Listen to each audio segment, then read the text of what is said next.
Hello everyone, Cooking with a Kid here. So tonight we're going to actually do 3 videos and you'll see them over the next 3 days. So for supper tonight I'm making cubed Swiss steak. And I'm going to also have squash casserole and dirty rice. But all 3 will be a separate night video. So tonight we're going to start out with cube steak. So the next dish is not mine. It is an Instapot Swiss steak. This is not the recipe that I used before, so we'll be learning together. It's similar, but I don't know what happened to my recipe, so I'm going off of another one. So I've got a little over 1.5 pounds, maybe just at 1.5 pounds of cube steak. Now, what is cube steak? Cube steak is round steak that's been run through a tenderizer or cuber. So it's been cubed, which makes it more tender. So you have to be careful how long you leave it in the pressure cooker because it'll turn it into mush. So I've got an onion, some stewed tomatoes, some beef broth, some other ingredients, but the recipe that I'm using comes off of a website called Meatloaf and Melodrama. So there's the ingredients. We'll go through them together. We'll see if it's any good, and that's what we'll do. The recipe says you're to mix 2 teaspoons of garlic powder, and you're to mix 1 teaspoon of kosher salt, or salt. But for my buddy Stefan, we're using kosher salt and pepper. You put those in a little bowl, mix them up, and you're to season the cube steak with it. It says you're to use 2 teaspoons of cornstarch. You know, this is gluten-free cornstarch, and you're to dredge them in it. I've got them all seasoned on both sides. We'll take and put the cornstarch on it.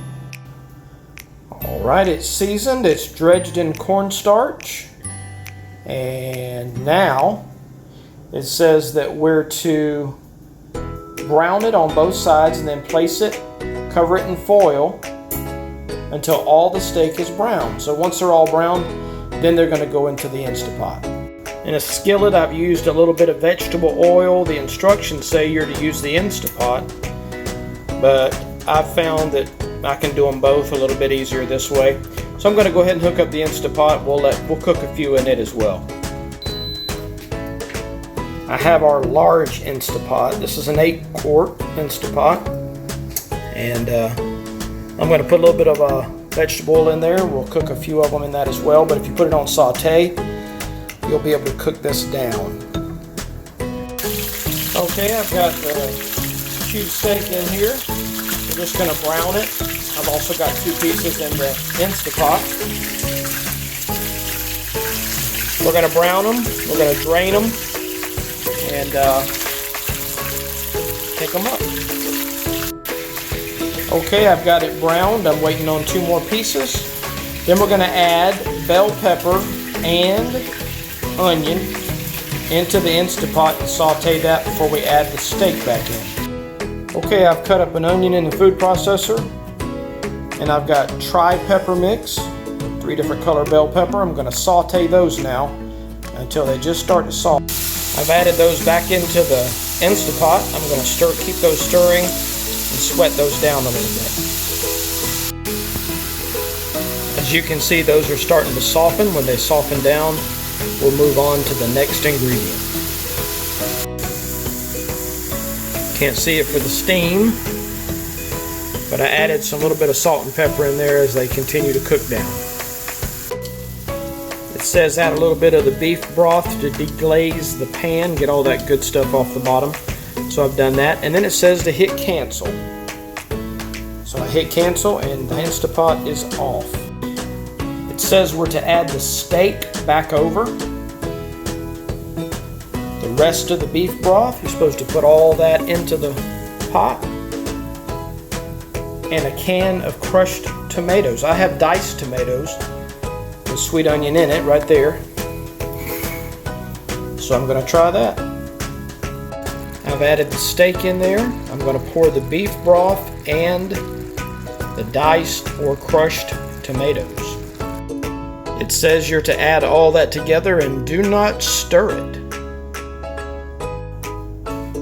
Alright, it says we're to put the valve in the sealed position, and we are to set it on cook for about 30 minutes. After the 30 minutes cook time, allow 10 minutes for it to naturally release and then hit cancel. So that's what we'll do. We'll try it. The Instapot is pressurized and it is cooking. And about 30 minutes we'll have Swiss cube steak. Alright everybody, there it is. Swiss cube steak. Hope you enjoyed that video on Swiss cube steak. Again, the recipe comes from an online source, and it's www.meatloafandmelodrama, and that's the recipe I saw there. Turned out very good. So I appreciate you watching this video, subscribing to the channel. Make sure you hit the notification bell so you'll be notified of any new videos. Again, thank you for your support, and we'll see you next time. Here it is on a plate. Swiss steak, dirty rice, squash casserole.